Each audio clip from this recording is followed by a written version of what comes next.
வசனத்தை கொண்டு வருவோம். திருப்பிக் கொள்ளுங்கள். இந்த மாதம் முழுமைக்காக கர்த்தர் தந்த வசனத்தை நாம் நினைக்கிறோம். கொஞ்சம் சவுண்ட் வைக்கலாம். 2 தெசலோனிக்கேயரின் புஸ்தகம் 3ஆம் அதிகாரம் அதனுடைய 3வது வசனம். கர்த்தரோ உண்மையுள்ளவர்,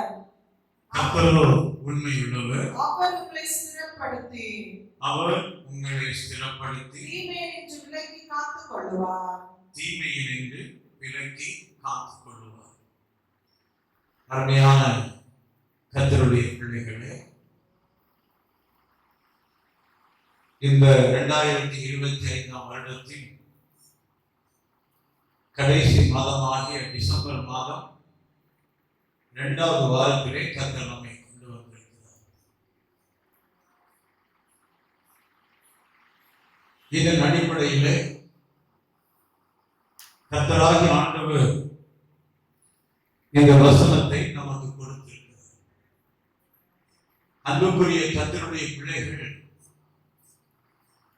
கர்த்தர் உண்மையுள்ளவர் என்பதை விசுவாசிக்க வேண்டும் என்பதை கர்த்தர் சொல்கிறார். வேதத்தை வாசிக்கும் பொழுது நம்மை குறித்து சொல்லப்பட்டிருக்கிறது,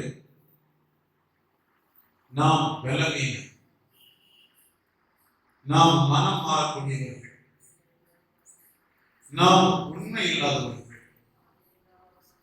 ஆனால் நம்முடைய கர்த்தரை நாம் எடுக்கும் பொழுது அவர் உண்மை உள்ளவர். இந்த விஷயத்தை மையப்படுத்தி நான் உங்களுக்கு சாராளை முன்வைத்து உங்களோடு பேசுகிறேன்.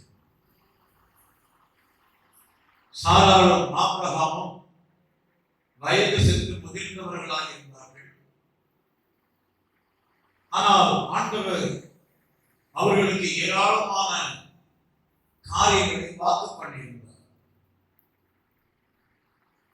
ஏராளமான காரியங்களை வாக்கு பண்ணியிருந்தார்.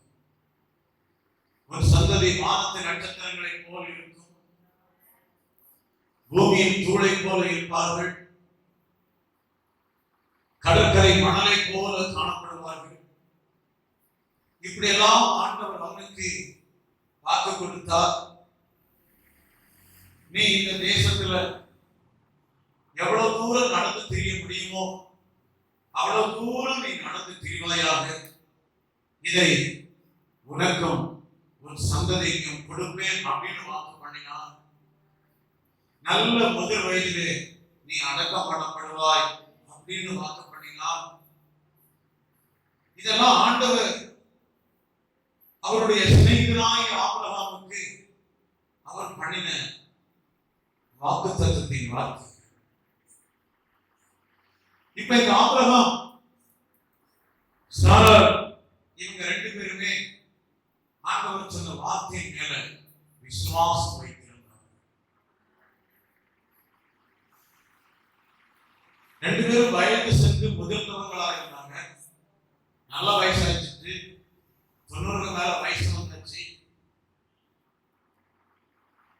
ஆனால் அவங்க நினைவுகள், சிந்தனைகள் எல்லாமே எதுவா இருந்துதான் வாக்குத்தத்தம் பண்ணின கர்த்தர் அவர் உண்மையுள்ளவர், அவர் அப்படியே செய்வார். நம்மனா கொஞ்சம் வயசாச்சு, நீ கலவம் போக போகிறோம், இனி எங்க இதெல்லாம் பார்க்க போகிறோம், இந்த வயசுல ஆண்டவர் எனக்கு இதெல்லாம் காட்டி தர போறாரா,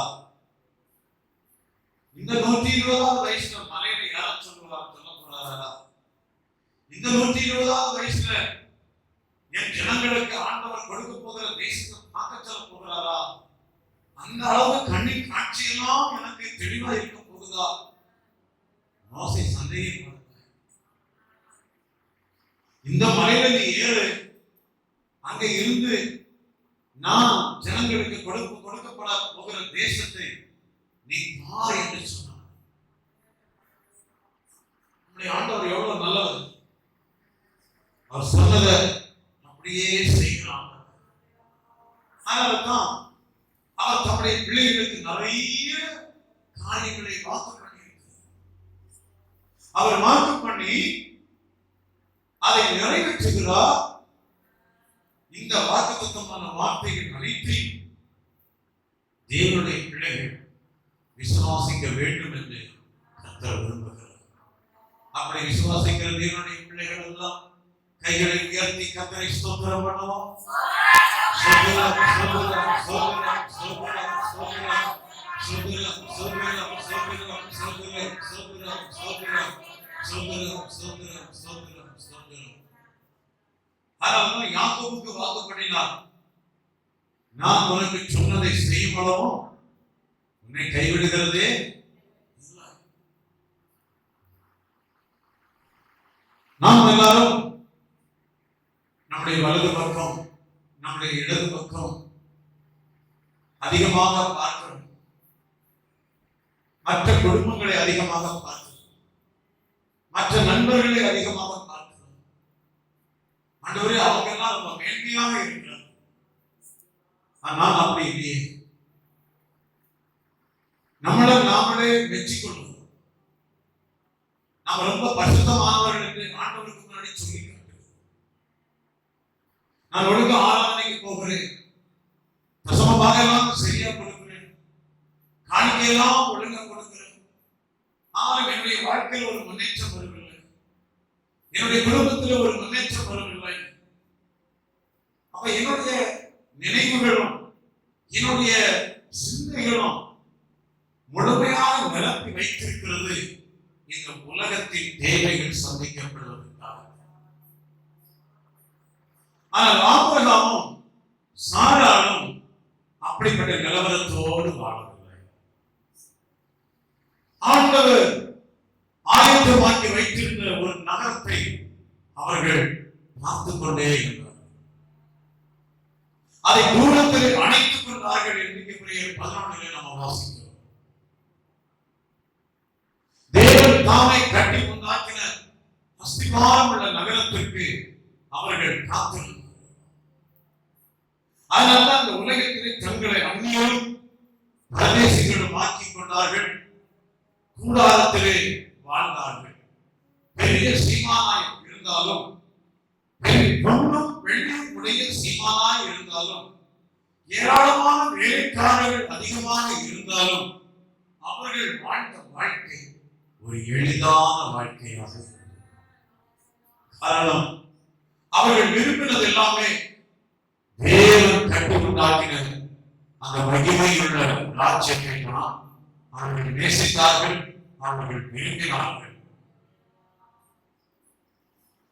இதுதான் அன்புக்குரிய சாராளும் அன்புக்குரிய ஆபிரகாமும் விசுவாசித்து அவர் தேவனை துதித்து விசுவாசத்தில் வல்லவராய் மாற்றப்பட்டார்.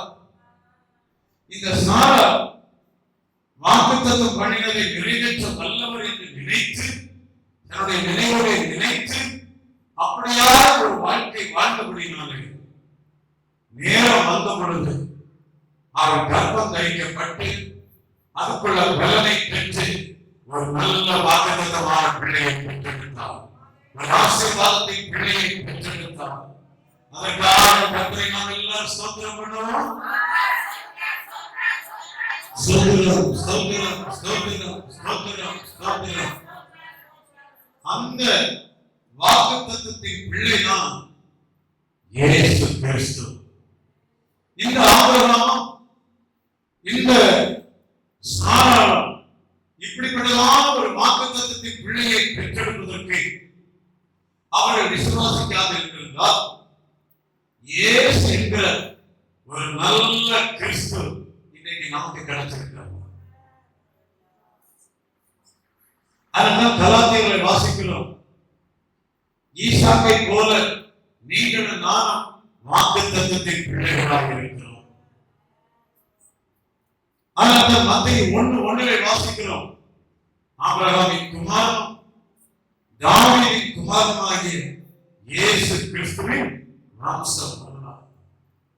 அப்ப இயேசு என்கிற ஒரு பிள்ளை இந்த உலகத்திலே மனிதர்களை ரட்சிக்க, மனிதர்களை மீட்க இந்த ஆபிரகாம், இந்த சாராளும் அவற்றின் வாக்குத்தத்தங்களை விசுவாசித்தார்.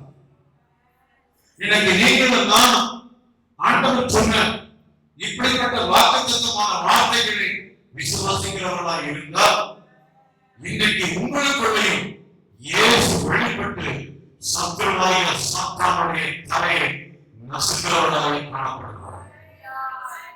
ஹல்லேலூயா. அனந்தம் பாடணும், 2 வாரம் பாடணும், இன்னைக்கு பாட போகிறோம். உற்சாகமாய் பாடலாமா? வாக்குத்தத்தம் செய்த கர்த்தரே, வாக்குமான உண்மையானதே, வாக்குத்தத்தம் செய்த கர்த்தரே, வாக்குமான உண்மையானதே,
இயேசு சொன்ன ஒவ்வொரு வார்த்தையும் நீங்கள் விசுவாசிக்கும் போது அந்த வார்த்தை மாம்சமாய் கிருபையினால் சத்தியத்தினால் நிறைந்து நமக்குள்ளே வாசம் பண்ணும். அது பூரணமாக அந்த இயேசு வெளிப்படுவார். இரண்டாவதாக உங்களுக்கு சொல்லிக் கொடுத்தது உபாகமம் 7ஆம் அதிகாரம் 9வது வசனத்தின்படி 1000 தலைமுறை மட்டும் அவர் இரக்கம் செய்கிறார். காரணம், அவர்கள் அன்பு கூர்ந்து, இயேசுவில் அன்பு கூர்ந்து அவருடைய கற்பனைகளின்படி செய்கிறவர்கள், அவர்களுக்கு அவர்களோடு கர்த்தர் உடன்படிக்கை பண்ணுகிறார். அந்த உடன்படிக்கை என்னன்னா 1000 வருடம் தலைமுறை தலைமுறையாக அவருடைய இரக்கம் அந்த நபர் மீது காணப்படுகிறது. நீங்க ஒரு ஆள் கர்த்தர் சொன்ன ஒவ்வொரு வார்த்தைக்கும் கீழ்ப்படிந்து அதுக்கு மேல விசுவாசம் வைக்கும் போது ஆண்டவர் உங்களோட உடன்படிக்கை பண்ணுகிறார். அந்த உடன்படிக்கையில அவர் உண்மையுள்ளவராக இருக்கிறார். அந்த உடன்படிக்கை என்னன்னா, உங்க சந்ததி 1000 தலைமுறை வரைக்கும் கர்த்தருடைய இரக்கத்தை பெற்றுக் கொள்ளுகிற ஒரு சந்ததிகளாய் மாற்றப்படுகிறது.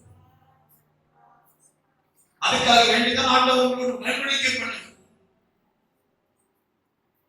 புதிய பாட்டின் காலத்தில் வரும்பொழுது உங்களுக்கு சொல்லிக் கொடுத்து முதலாம் உயிர்த்தெழுதலில் பங்குள்ளவன் பரிசுத்தவானும் ஆட்சியவானுமாய் இருக்கிறார். அவர்கள் இயேசுவோடு கூட 1000 வருட அரசாட்சி செய்வார், ஆளுகை செய்வார். அங்கே 1000 வருடம் இறக்கும், இங்கே 1000 வருஷம் இயேசுவோடு கூட ஆட்சி செய்கிற ஆசீர்வாதம். இந்த பாக்கியத்தை நீங்கள் நானும் பெற்றுக் கொள்வதற்காக வேண்டித்தான் இந்த நாட்களிலே எல்லா கூட்டங்களுக்கும் ஒழுங்காக வாங்க, ஆண்டுடைய வார்த்தை கேளுங்க, அவர் சொன்ன ஒவ்வொரு வார்த்தைகளும் விசுவாசம் வைங்க.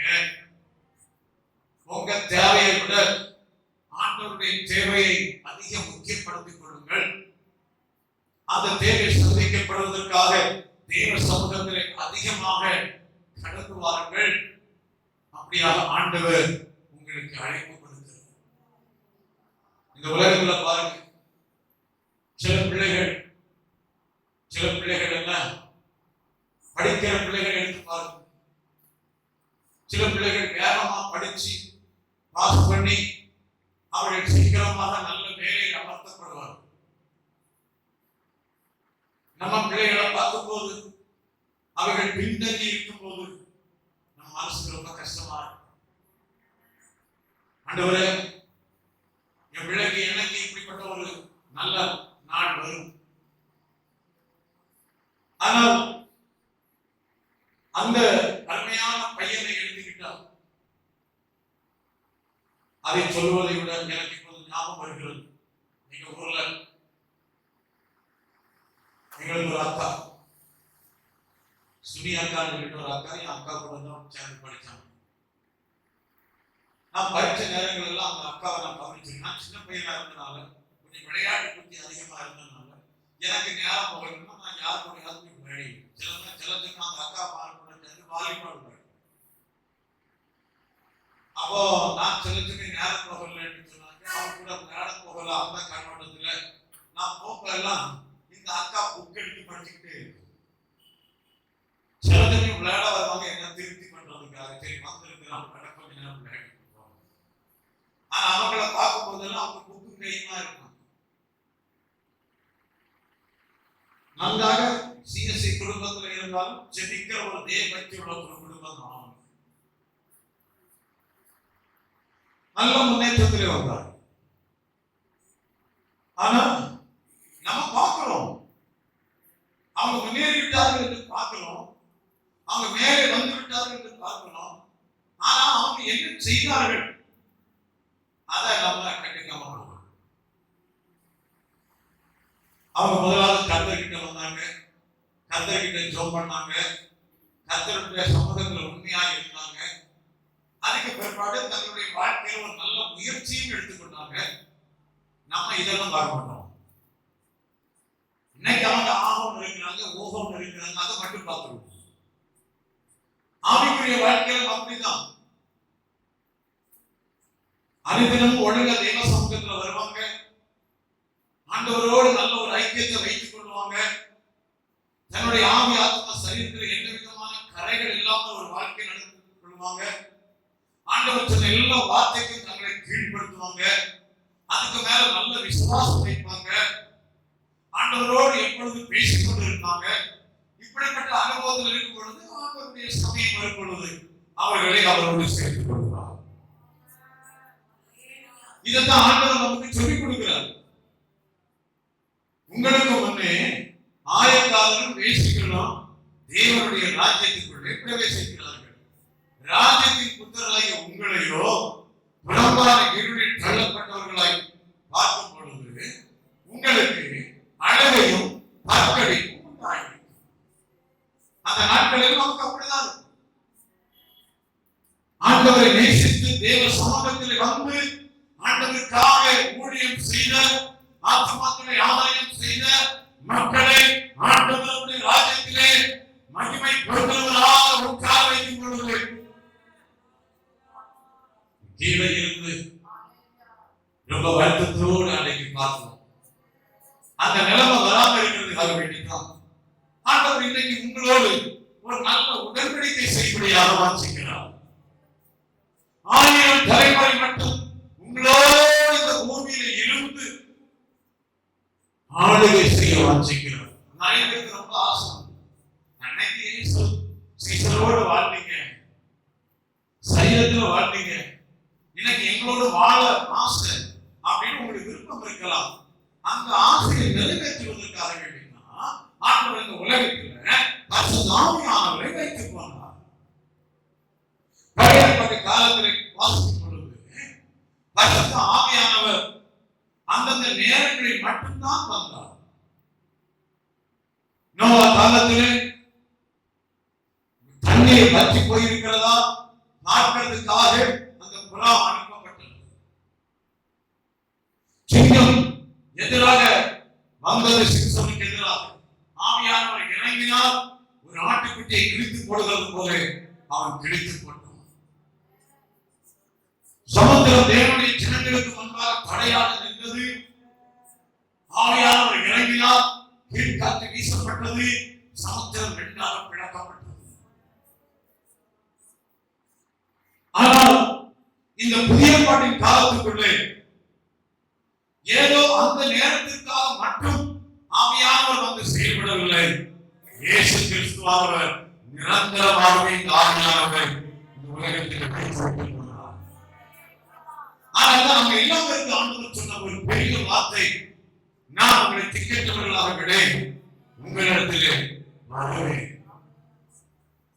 அன்புக்குரிய கர்த்தருடைய பிள்ளைகளை, ஒரு நல்ல துணையாக, ஒரு ஏற்ற துணையாக இயேசு கிறிஸ்துவானவர் பரிசுத்த ஆவியானவரை நமக்கு வைத்துவிட்டு போயிருக்கிறார். இப்போ இந்த ஆவியானவரை நடத்திக்கொள்ளே, இந்த ஆவியானுடைய பலத்திலே நீங்கள் உங்களுடைய வாழ்க்கையை கொண்டு வரும் பொழுது அவர் உங்களை கஷ்டப்படுத்துகிறார், மகிமை ராஜ்யத்துக்கு உங்களை ஆயத்தப்படுத்துகிறார். 1000 வருட அரசாட்சியிலே இயேசுவை முகமுகமாய் தரிசித்து அவரோடு கூட ஆளுகை செய்யும் ஒரு நல்ல பாக்கியத்தையும் நமக்கு கொடுக்கிறார். அந்த பாக்கியத்தை பெற்றுக் கொள்வதற்காக வேண்டிதான் இன்றைக்கு ஆண்டவர் உங்களோடு நம் அனைவரோடும் தம்முடைய உடன்படிக்கையை அவர் ஸ்தாபிக்கும்படியாக மாற்றுகிறார். எத்தனை பேருக்கு நான் சொன்ன இந்த விஷயம் நடந்துச்சு? ஹalleluya, ஹalleluya, ஹalleluya, ஹalleluya. கர்த்தருடைய பரிசுத்த நாமம் மகிமைப்படுவதாக. இந்த காரியத்தை கடந்த ஞாயிற்றுக்கிழமை உங்களுக்கு சொல்லிக் கொடுத்தேன். இன்றைக்கு ஒரு சின்ன காரியத்தை கொஞ்சம் உங்களோடு பேசிவிட்டு இன்றைய செய்தி கிறிஸ்து இயேசுக்குள்ளே நான் நிறைவேற்றும்படியாக வாஞ்சிக்கிறேன். தேவன் தாமே நம்மோடு பேசுவாராக. அன்புக்குரிய கர்த்தருடைய பிள்ளைகளே, இந்த வசனத்திலே நம்ம வாசிக்கலாம், அப்பதான் நீங்க விளங்கிக் கொள்வீர்கள். 2 தெசலோனிக்கேயர் புத்தகம் 1ஆம் அதிகாரம் அதனுடைய 3வது வசனத்தை வாசிக்கலாம். கர்த்தர் உண்மையுள்ளவர், அவர் உங்களை ஸ்திரப்படுத்தி தீமையினின்று விலக்கி காத்துக் கொள்வார். கர்த்தருடைய பரிசுத்த நாமம் மகிமைப்படுவதாக. அன்புக்குரிய கர்த்தருடைய பிள்ளையே, கர்த்தரோ உண்மையுள்ளவர்.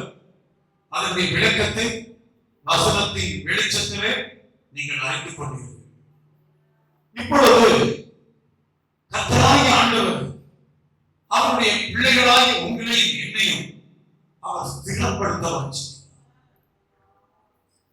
நீங்க உங்களுடைய குடும்ப வாழ்க்கையாக இருக்கட்டும், உங்களுடைய வேலைகளாக இருக்கட்டும், உங்களுடைய ஆவிக்குரிய வாழ்க்கையாக இருக்கட்டும், நீங்கள் காற்றிலே அசையும் ஒரு நாளை போல உங்க வாழ்க்கை காணப்படாமல், நீங்கள் எல்லா விதத்திலும் ஒரு தூண்களை போல ஸ்திரமுள்ளவர்களாக நிலைத்திருக்கிறவர்களாக காணப்பட வேண்டும் என்று கர்த்தர் வாஞ்சிக்கிறார். அந்த விஷயத்துல நீங்கள் ஸ்திரப்படுகிறது வரைக்கும் ஆண்டவர் உங்களை கைவிடவே மாட்டார். நீங்க சொல்லலாம், நான் பல வருஷமாக நான் பலப்பட வேண்டும், ஸ்திரப்பட வேண்டும், நிலையாக வாழ வேண்டும் என்று வாஞ்சிக்கிறேன், நான் முடியவில்லை. ஒரு பிரச்சனை தாண்டி விட்டால் அடுத்த பிரச்சனை வந்து நிற்கிறது. ஆண்டவரே, எத்தனை வருஷ காலம் நான் இப்படி இருக்கும், நான் நிலைத்து நிற்க முடியவில்லையே என்ற ஒரு ஏக்கம் உங்களுக்குள்ள இருக்கலாம். ஆனால் கர்த்தருடைய வார்த்தை இன்றைக்கு உங்களை பார்த்து சொல்லுகிறது, அவர் உங்களை ஸ்திரப்படுத்துகிறார். எத்தனை விசுவாசிக்கிறீங்க? நீங்க குடியிருக்கிற இடத்துல, நீங்க வசிக்கிற இடத்துல, நீங்க வாழ்கிற இடத்துல உங்களை ஸ்திரமாய் நிலைநிறுத்த வல்லவர். அந்த விசுவாசம் உள்ளவங்க எல்லாரும் கர்த்தரை ஸ்தோத்திரம் பண்ணுவோம். எஸ், என் தேவனை ஸ்திரப்படுத்த வல்லவர், என் தேவனை ஸ்திரப்படுத்த வல்லவர், என் தேவனை ஸ்திரப்படுத்த வல்லவர். புயலடித்தால் அலை மோதினால்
கர்த்தருடைய பரிசுத்த நாமம் மகிமைப்படுவதாக. அவர் உண்மை உள்ளவர். உண்மை உள்ள ஆண்டவர் நம்மை ஸ்திரப்படுத்த போகிறார். அவர் உங்களை ஸ்திரப்படுத்துவது வரைக்கும் உங்களை என்ன செய்ய மாட்டாரு, விடவே மாட்டார். இப்ப இதை மையப்படுத்தி ஒரு வசனத்தை நம்ம தியானிக்கலாம், வாசிக்கலாம். 2 சாமுவேலின் புஸ்தகம் 7ஆம் அதிகாரம். 2 சாமுவேலின் புஸ்தகம் 7ஆம் அதிகாரம். அதனுடைய 14வது வசனத்தை நாம வாசிக்கலாம். 2 சாமுவேலின் புஸ்தகம் 7ஆம் அதிகாரம் 16வது வசனத்தை வாசிக்கலாம். 392வது பேஜ் நம்பர். உன் வீடும் உன் ராஜ்யமும் உனக்கு முன்பாக ஸ்திரப்பட்டிருக்கும். உன் ராஜாசனம்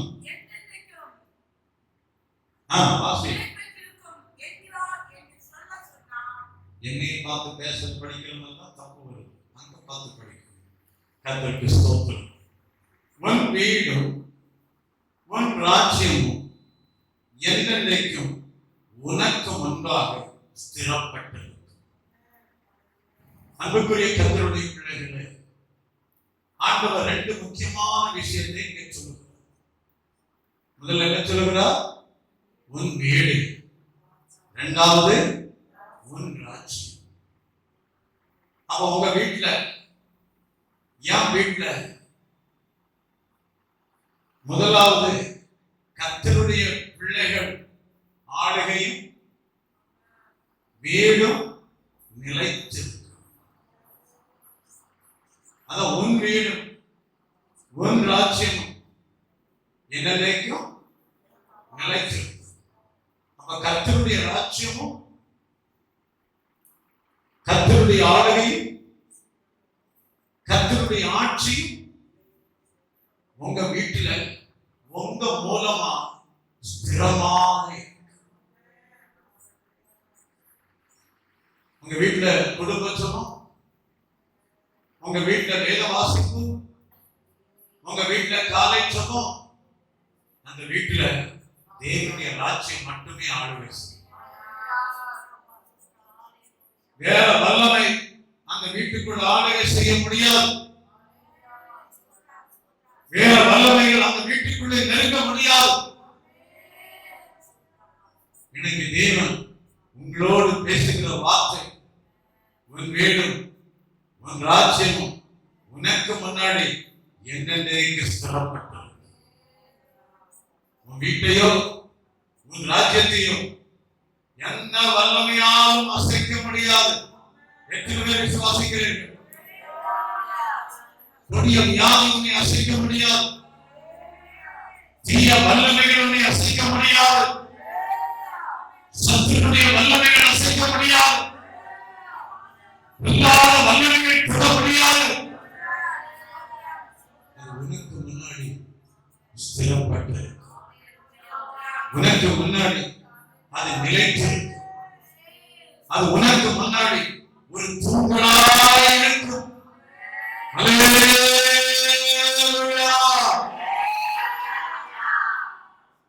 இதுதான் இன்னும் கொஞ்சம் அழுத்தமாக உங்களுக்கு விஸ்தாரமா சொல்லித் தருகிறது. வாசிக்கலாம்.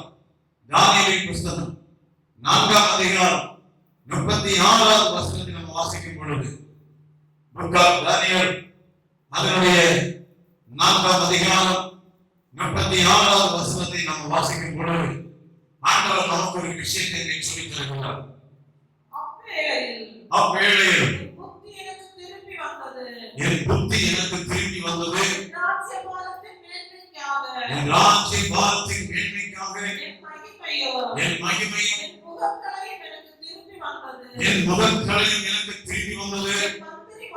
என் மந்திரிமாரும் என் பிரபுக்களும் என்னை தேடி வந்தார்கள். என் ராஜ்யத்தில் நான் ஸ்திரப்படுத்தப்பட்டேன். அதிக மகத்துவம் எனக்கு கிடைத்தது. எப்போ ஆண்டவர் எழுதி தந்திருக்கிற அந்த வார்த்தைகள் எல்லாம் பொய்யா? ஏன்னா இதே 4ஆம் அதிகாரம் 30வது வசனம் 29வது வசனத்தையும் 30வது வசனத்தையும் வாசிக்கும் பொழுது 12 மாதம் சென்ற பின்பு ராஜா பாபிலோன் ராஜ்யத்தின் அரண்மனை மேல் உலாவிக் கொண்டிருக்கும் போது என் வல்லமை பராக்கிரமத்தினால் என் மகிமை பிரதாபத்துக்கென்று, வார்த்தை கொஞ்சம் கவனிச்சு பாருங்க, என் மகிமை பிரதாபத்துக்கென்று ராஜ்யத்துக்கு அரண்மனையாக நான் கட்டின மகா பாபிலோன் அல்லவா என்று சொன்னார். நான் கட்டின மகா பாபிலோன் என்று சொன்னார். வெளிப்படுத்தல் விசேஷத்தில் வாசிக்கும் பொழுது இந்த மகா பாபிலோனை குறித்து ஆண்டவருடைய வார்த்தை சொல்லுகிறது. அது வேசிகளின் குடியிருப்பு என்று சொல்லுகிறது. இந்த நேபுகாத்நேச்சாருடைய வாழ்க்கையில் ஆண்டவர் ஏராளமான அற்புதங்களை செய்திருந்தார். இவன் தன்னுடைய வாழ்க்கையில ஆண்டவர் செய்த அற்புதங்களை எல்லாம் கண்டவர், புரிந்து கொண்டவர், விளங்கிக் கொண்டவர். அதையெல்லாம் விளக்கமாக சொல்லித் தருவதற்கு தற்போது நேரமில்லை. இப்படிப்பட்ட அற்புதங்களையும் நன்மைகளையும் கண்டுகொண்ட இந்த ராஜா ஒரு சொப்பனத்தை பார்க்கிறார். அந்த சொப்பனத்தின் அர்த்தத்தையும் தானியேல் தீர்க்கதரிசி சொல்வதற்கு பயப்பட்டார். தானியேல் தீர்க்கதரிசி பார்த்து வலுக்கட்டாயமாக கேட்கிறார், இந்த அர்த்தத்தை நீ கண்டிப்பா சொல்லணும். தானியேல் தீர்க்கதரிசியே, உனக்குள்ள ஏன் இந்த கலக்கம்? நீ இந்த விஷயத்தை எனக்குள் சொல்லு அப்படின்னு 18வது வசனத்திலே அவர் சொல்லுகிறதையும் கேட்கிறதையும் நம்ம வாசிக்க முடியும். வாசிக்கலாம். தானியேல் 4:18 அவர் என்ன சொல்லுகிறார்? ராஜாவாகிய நான் கண்ட சொப்பனம் இதுவே. நேபுகாத்நேச்சார் என்னும் ராஜாவாகிய நான் கண்ட சொப்பனம் இதுவே. இப்பொழுதும் பெல்ஷாத்சாரே, நீ இதன் அர்த்தத்தை சொல்லு. என் ராஜ்யத்தில் உள்ள ஞானிகள் எல்லாராலும் இதன் அர்த்தத்தை எனக்கு தெரிவிக்க கூடாமல் போயிற்று. நீயோ இதை தெரிவிக்கத்தக்கவன் உனக்குள் இருக்கிறதே என்றார். பாருங்க, 19வது வசனம் படிச்சு பாருங்க. அப்பொழுது தானியேல் தானியேல் ஒரு நாளிகை மட்டும் திகைத்து ஏனெனில் அர்த்தத்தை அறிந்த பொழுது, இந்த விஷயத்தை புரிந்து கொண்ட பொழுது தானியேலாகிய தீர்க்கதரிசி திகைக்கிறார், தனக்குள்ளே கலக்கம் கொள்ளுகிறார். நல்ல கவனிங்க, சிலருடைய வாழ்க்கையில ஆண்டவருடைய வார்த்தை முன்னறிவிப்பாக சொல்லும் பொழுது அதை அறிந்து கொண்டாலும் கூட மனப்பூர்வமாக வாழ்க்கை செய்வார். நான் எல்லா கூட்டத்துக்கும் உங்களுக்கு அழைப்பு கொடுக்கிறேன். அவங்க மனப்பூர்வமா வாழ்க்கை நடத்துவார். அது இந்த நேபுகாத்நேச்சாருடைய சுபாவம்.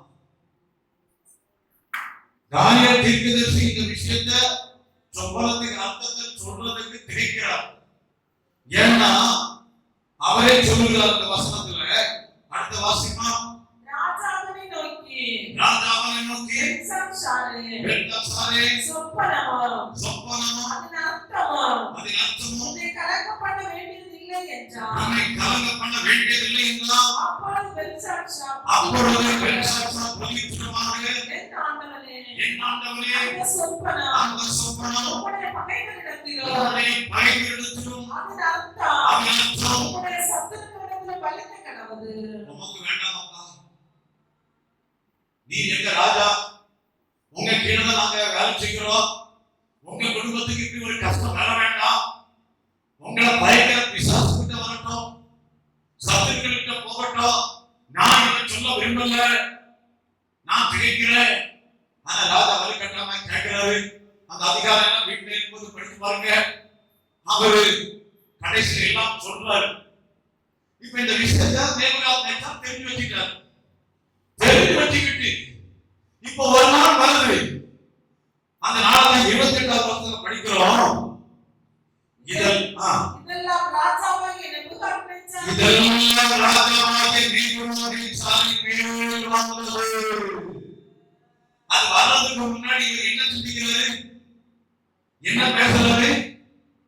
எனக்கு ஆண்டவன் அந்த சம்பாத்தியம் கூட சொல்லல, என்னுடைய மகிமைக்காக நான் கட்டின மகா பாபிலோன். அந்த வார்த்தை சொல்லப்படுகிறது 31வது வசனத்தை வாசிக்கும் போது, இந்த வார்த்தை ராஜாவின் வாயில் இருக்கும் போது, நல்ல கவனிங்க, வாயிலிருந்து வெளியே வரல, வாயிலேயே இருக்கும் போது வானத்திலிருந்து ஒரு சத்தம் உண்டாகி, ராஜாவாகிய நேபுகாத்நேச்சாரே, ராஜ்யமான உன்னை விட்டு நீங்கிற்று. ஆண்டவர் உனக்கு தந்த ராஜ்யமான உன்னை விட்டு நீங்கிற்று. மனுஷனுக்கு தள்ளப்படுவாய், மனுஷனுக்கு நீ தள்ளப்படுவாய். வெளியின் மிருகங்களோடு சஞ்சரிப்பாய், வெளியின் மிருகங்களோடு சஞ்சரிப்பாய். ஆடுகளைப் போல் புல்லை மேய்வாய். ஆடுகளைப் போல் புல்லை மேய்வாய். இப்படியே உன்னதமானவர் மனுஷனுடைய ராஜ்யத்தில் ஆளுகை செய்து தமக்கு சித்தமாய் இருக்கிறவனுக்கு அதை கொடுக்கிறார் என்பதை நீ அறிந்து கொள்ள மட்டும். 7 காலங்களோடு கடந்து உனக்கு சொல்லப்படுகிறது என்று விளம்புகிறது. அந்நேரமே இந்த வார்த்தை நேபுகாத்நேச்சாரிடத்தில் மனுஷனுக்கு தள்ளப்பட்டு ஆடுகளைப் போல் புல்லை மேய்ந்தார். அவருடைய தலைமையே கழுகுடைய இறகுகளைப் போலவும், அவருடைய நகங்கள் பட்சிகளுடைய நகங்களைப் போலவும் வளரப்பட்டு அவர் சரீரம் ஆகாயத்து பனியிலே நனைந்தது. இந்த கஷ்டம் உனக்கு தேவையான்னு அவங்கள பார்த்து கேளுங்க, சொல்லுங்க, பாருங்க, இந்த கஷ்டம் எல்லாம் உங்களுக்கு தேவை. மிருகங்களோடு யார் சஞ்சரித்துக் கொண்டிருக்கிறார் கேளுங்க. ஆண்டவர் உனக்கு நல்ல சொப்பனம் தந்து, அற்புதங்களை தந்து, அடையாளங்கள் எல்லாம் காட்டி தந்து, அர்த்தங்கள் எல்லாம் சொல்லி தந்து, உன்னை நல்ல மாதிரியான இடத்துல உட்கார வச்சான். நீ வாயில என்ன வார்த்தை வச்சிருக்கிற? எல்லாம் நான் எனக்கு என்னுடைய பேர் பிரஸ்தாபத்துக்கு வச்சது. அதனாலதான் நான் பேரை வச்சிருக்கிறேன். Sam Bhavan, Harris Bhavan, Kirupa Bhavan. ஒவ்வொரு வீட்டுக்காரங்க ஒரு பேரை போட்டு பவன் பவன். யாருக்கு பேருக்கு பிரஸ்தாபத்துக்கு? சிலர் கேட்டு முன்னாடி போர்டு போட்டு வச்சிருக்கிறோம், நாய்கள் ஜாக்கிரதை உள்ளே வராது. உள்ளே இருக்கிறது நாய்கள்.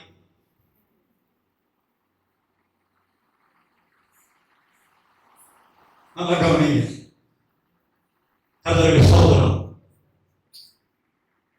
ஒழுங்க நல்ல வாழ்க்கை ஆண்டவர் தந்திருக்கும் போது அதுல ஒழுங்கா வாழ தெரியாம இந்த லேவியார் நேச்சர் வாயிலேயே பெருமையான வார்த்தைகளை பேசின உடனே அந்த வார்த்தையெல்லாம் நிறைவேறும்.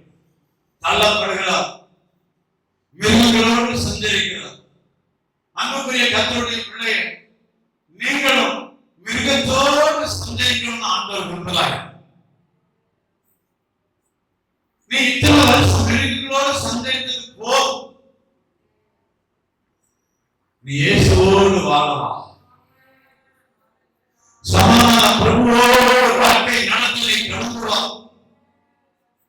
அவரால் மட்டுமே உன்னுடைய வீட்டை, உன்னுடைய ராஜ்யத்தை ஸ்திரப்படுத்த முடியும் என்பதை விசுவாசித்து நீ கடந்துவார்.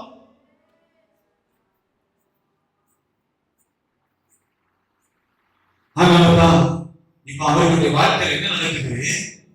34 வசனத்தை வாசித்து பாருங்க.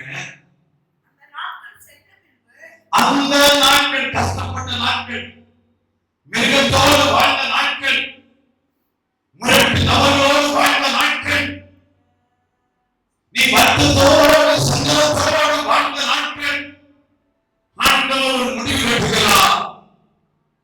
சிலர் நினைக்கிறீங்க, இந்த மனுஷனோடு எத்தனை வருஷமா நான் வாழ்றேன், இந்த மனுஷனோடு நான் ஒரு நிம்மதியில்லாம எத்தனை வருஷமா நான் வாழ்க்கை கொண்டு இல்லை. நிரந்தரமாக ஆண்டவர்களை வைப்பதில்லை. அந்த வாழ்க்கைக்கு ஆண்டவர் ஒரு முடிவெட்ட போகிறார். எத்தனை பேர் விசுவாசிக்கிறீங்க? எஸ், ஆண்டவர் அந்த நரகத்தின் வாழ்க்கைக்கு, அந்த மிருகத்தின் வாழ்க்கைக்கு ஆண்டவர் இன்னைக்கு முடிவெடுக்கிறார். அந்த நாட்கள் சென்ற பின்பு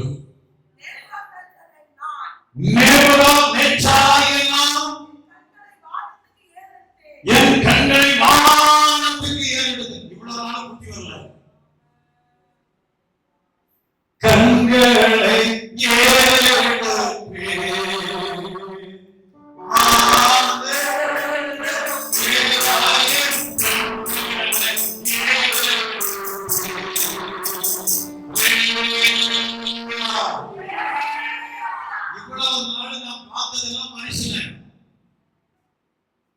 இவ்வளவு நாள் நான் பார்த்ததெல்லாம் உலகத்தின் தலைவர்கள், உலகத்தில் நான் பார்த்ததெல்லாம் பெரிய பெரிய மருத்துவர்களை. ஆனால் இப்பொழுது நான் எல்லாத்தையும் விட்டுட்டு வானத்துக்கு நேராக என் கண்களை ஏறெடுத்து பாருங்க. கண்ணை வானத்துக்கு நேர ஏறெடுத்த உடனே கோபம் வந்துச்சு. அவனே சொல்லுகிறான், புத்தி வந்தது. அப்பொழுதுதான் இப்பதான் பாட்டு பாடுகிறான், இப்பதான் ஸ்தோத்திரம் வருது. முதல் வார்த்தை என்ன வருது சொல்லுங்க? அப்பா. புத்தி வந்தது. புத்தி வந்த உடனே முதல்ல ஸ்தோத்திரம் சொல்றாரு. எந்தெந்தேக்கும் ஜீவித்திருக்கிறவர்களை புகழ்ந்து. முதல்ல தன்னை தானே மகிமைப்படுத்தணும். நான் தான் பெரிய ஆளு, என்ன பத்தி யாரும் இல்லை, நான் தான் எல்லாத்தையும் கெட்டுவேன். ஆனா இப்போ புத்தி வந்தது. ஆண்டவரை மகிமைப்படுத்தினான், ஆண்டவரை புகழ்ந்தான், புகழ்ந்தது மகிமைப்படுத்தினான். அவருடைய கர்த்தத்துவமே, நித்திய கர்த்தத்துவம், அவருடைய ராஜ்யமே தலைமுறை தலைமுறையாக பூமியின் குடிகள் எல்லாம் ஒன்றும் இல்லை என்று எண்ணப்படுகிறார்கள். அவர் தமது சித்தத்தின்படியே வானத்தின் சேனையையும் பூமியின் குடிகளையும் நடத்துகிறார். அவருடைய கையை தடுத்து அவரை நோக்கி என்ன செய்கிறேன் என்று சொல்லத்தக்கவன்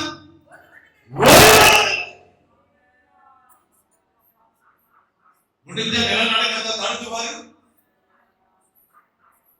முடிஞ்ச சூறாவளி காற்றை தடுத்துவாரு, முடிஞ்ச கொடிய வைரஸ் நோய்களை தடுத்துவாரு. மனிதா உன்னால் முடியும் என்று செய்வா என்ன செய்கிறேன் என்று ஆண்டவரை பார்த்து கேட்கத்தக்கவன் யார்? ஆகாப் ராஜா முழு கவசத்தை போட்டுக் கொண்டு வந்தான். ஒரு அம்பு கூட என்னை துளைக்க முடியாது என்று சொல்ல யுத்தத்திற்குள்ள பிரவேசித்தான். கோலியாத்தும் அப்படித்தான் வந்தான். என்னை யாரும் வீழ்த்த முடியாது என்று 40 நாட்கள் என்று கர்த்தருடைய ஜனங்களுக்கு முன்பாக சத்தம் கொடுக்கிறான், நிந்திக்கிறான், அவமானப்படுத்துகிறான். பிள்ளையே, அப்படிப்பட்ட ஒரு நிலைமை உன்னுடைய வாழ்க்கையில கடந்து வருமாக உனக்காக ஒரு தாவீது எழுப்பப்படுகிறது. உன்னை கீழே விளைவிப்பதற்காக ஒரு தாவீதை தேவன் ஆயத்தப்படுத்திக் கொண்டிருக்கிறார் என்பதை நீ புரிந்து கொள்வாயாக.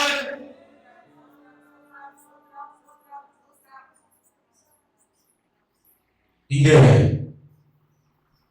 நேபுகாத்நேச்சாருக்கு புத்தி வந்துச்சு, திரும்ப வந்தது. பிரபுக்கள் வருகிறாங்க, மந்திரிமார்கள் வருகிறாங்க, ராஜ்யபாரம் வருது, மேன்மை வருகிறது, புகழ்ச்சி வருகிறது. இப்ப 37 வருஷத்துல என்ன செய்கிறாரு?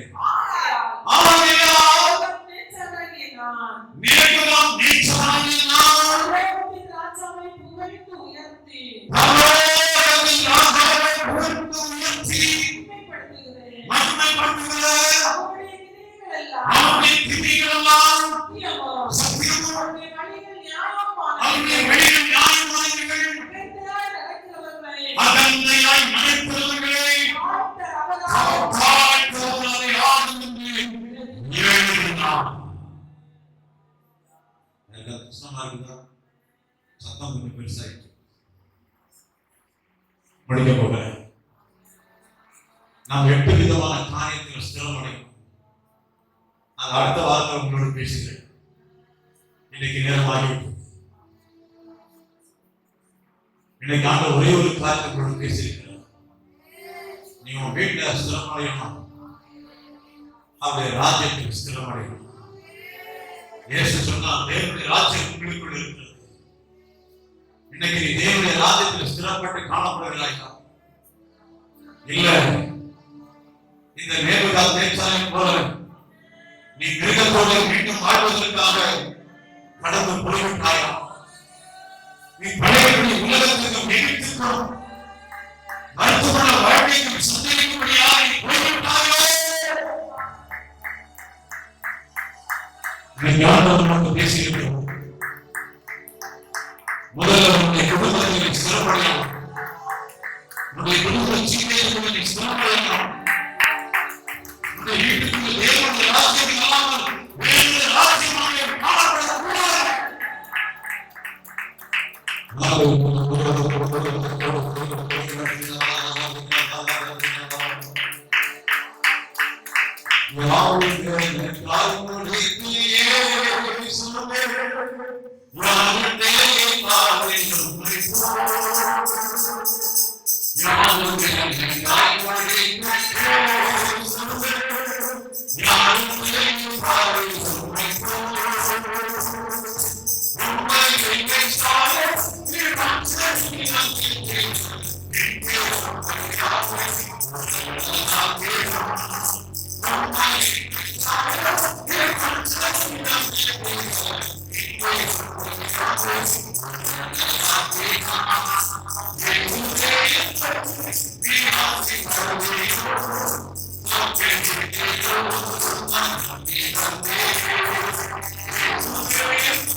பாடல் பகுதியை கத்தர் ஆசீர்வதித்து தந்தி அதுக்காக கத்தரை துதிக்கிறோம் ஸ்தோத்திரிக்கிறோம். பாடல் பகுதியில் தேவனுடைய வல்லமை உடையினால கத்தரை துதிக்கிறோம் ஸ்தோத்திரிக்கிற கத்தாவே.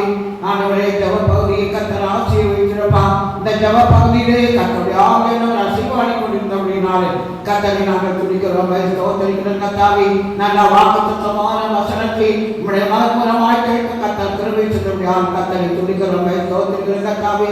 ஆபிரகாம் கத்தாவே ஸ்தோத்திரப்பா ஸ்தோத்திர கத்தாவே. நகரத்துக்கா காத்திருந்தது போல கத்தாவே நாங்களும் ஆண்டவரே துதிக்கிற கத்தாவே. அந்நியரும் பரதேசிகளையும் போல் ஆபிரகாம் இருந்தது போல கத்தாவே நாங்கள் காணப்பட கத்தருடைய ஆவியானவர் அனுகிரகம் பண்ணபடியால் உண்மை நாங்கள் துடிக்கிறோம் ஸ்தோத்திரிக்கிறோம் கர்த்தாவே. கர்த்தர் வீடுகளை கர்த்தாவே ஸ்திரப்படுத்துவீராக. ஆண்டவரை ஸ்திரப்படுத்தி பலப்படுத்தி கர்த்தருக்குள்ள உன்னை கட்டும்படியாய் கர்த்தரை நாங்கள் நோக்கி பார்க்கிறோம். அப்பா தகப்பனே மக ஸ்தோத்திரமா. நீர் காட்டினை போல கர்த்தாவே ஆண்டவரே நாங்கள் பெருமை உள்ளவர்களாய் அகன்றவர்களாக காணப்படாத கர்த்தருக்கு முன்பாக தாழ்மைகளை காணப்படாது கர்த்தருடைய ஆவியை கருவை செய்யும்படியாக ஜெபிக்கிறோம்ப்பா. ஆண்டவரே கர்த்தர்கள் ஆயத்தப்படின கர்த்த நகரத்தை நாங்கள் வாஞ்சிக்கிறவர்களாகவும் நோக்கி பார்க்கிறவர்களாகவும் நித்தியத்தை பெற்றுக் கொள்ளும்படியாகவும் ஆயிரம் தலைமுறைக்கு இறக்கம் செய்கிற தேவனாகவும் ஆண்டவரே அரசாட்சி அப்படி இருக்கிறபடியான கர்த்தரை நாங்கள் துதிக்கிறோம் ஸ்தோத்திரிக்கிறோம் கர்த்தாவே. இது நல்ல வசனங்களை கர்த்தாவே ஆண்டவரே சத்தியங்களை கேட்டு நாங்கள் உணர்வடைந்து கர்த்தருக்குள்ளே செல்ல கர்த்தருக்கு உதவி ஜெபிக்கிறோம். உங்களை தாழ்ந்து கர்த்தருடைய கருத்தை நாங்கள் ஒப்புக் கொடுக்கிறோம். ஆண்டவரே துதிக மகிமையாக கர்த்தருக்கு இயேசு கிறிஸ்து மூலம் ஜெபங்களை தீவிர தந்தையே ஆமென். என் ஆத்துமாவே கர்த்தரை ஸ்தோத்திரி, என் முழு உள்ளமே அவருடைய பரிசுத்த நாமத்தை ஸ்தோத்திரி. என் ஆத்துமாவே கர்த்தரை ஸ்தோத்திரி, கர்த்தர் செய்த சகல உபகாரங்களை மறவாதே. ஆமென். ஹல்லேலூயா.